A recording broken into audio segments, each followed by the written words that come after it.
Travel इट्रो India की ओर से 40 यात्री उम्रा के लिए रवाना। देवगांव के डॉक्टर इदरीस भी इन यात्रियों में शामिल।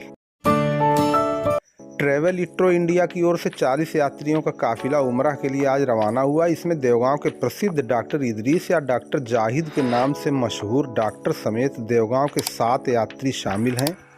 शेष 33 यात्री प्रदेश के अन्य जिलों के लोग हैं जो उम्रा करने के लिए सऊदी अरब गए हुए हैं। ट्रैवल इट्रो के मैनेजिंग डायरेक्टर गण शाहनवाज अहमद, अतीकुर रहमान और अबूसाद आजमी ने बताया कि हमें काफ़ी खुशी है कि हम पर विश्वास करके इतने लोग हमारे माध्यम से उम्रा जैसी पवित्र इबादत करने के लिए गए हैं। आपको बता दें, इस्लाम धर्म में हज और उम्रा पवित्र तीर्थ यात्राएं हैं जो दुनिया भर के मुसलमान अपने जीवन काल में एक या कई बार करते हैं। इन धार्मिक यात्राओं के लिए मक्का और मदीना जाना पड़ता है। हालांकि दोनों यात्राओं को पवित्र यात्रा माना जाता है, लेकिन हज और उम्रा में कुछ बुनियादी अंतर होते हैं जो हज और उम्रा को अलग करते हैं।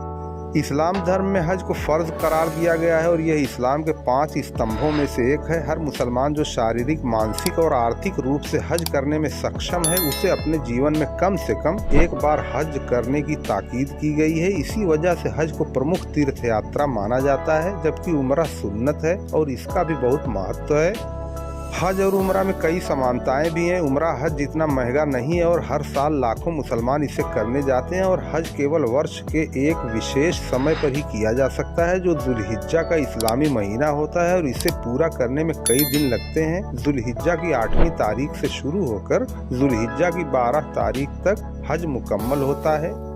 यह किसी अन्य दिन या वर्ष के किसी अन्य महीने के दौरान नहीं किया जा सकता, जबकि उम्रा कोई निश्चित समय नहीं है, किसी भी समय किया जा सकता है। यह आमतौर पर हज के समय नहीं किया जाता। जब तक हज यात्री हज मुकम्मल नहीं कर पाते तब तक इसे नहीं किया जाता। बहुत से मुसलमान रमज़ान के महीने में उम्रा करना पसंद करते हैं क्योंकि मक्का और मदीना में इबादत का सवाब कई गुना बढ़कर मिलने का हदीस में वर्णन मिलता है।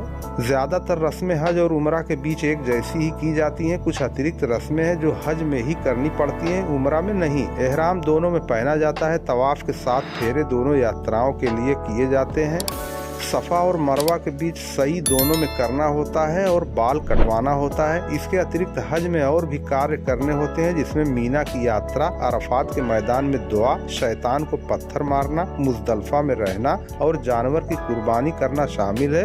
उम्रा करने में समय कम लगता है। कुछ मामलों में यात्री कुछ घंटे के भीतर उम्रा के लिए अपनी धार्मिक प्रथा को पूरी कर सकते हैं। यह उन लोगों के लिए अधिक सुविधाजनक बनाता है जिनके पास लंबी तीर्थ यात्रा करने के लिए समय के संसाधन नहीं होते। हज और उम्रा दोनों के लिए एहराम पहनना अनिवार्य करार दिया गया है। कुल मिलाकर हज और उम्रा दोनों का प्राथमिक उद्देश्य अल्लाह की इबादत करना और विश्वास को मजबूत करना है।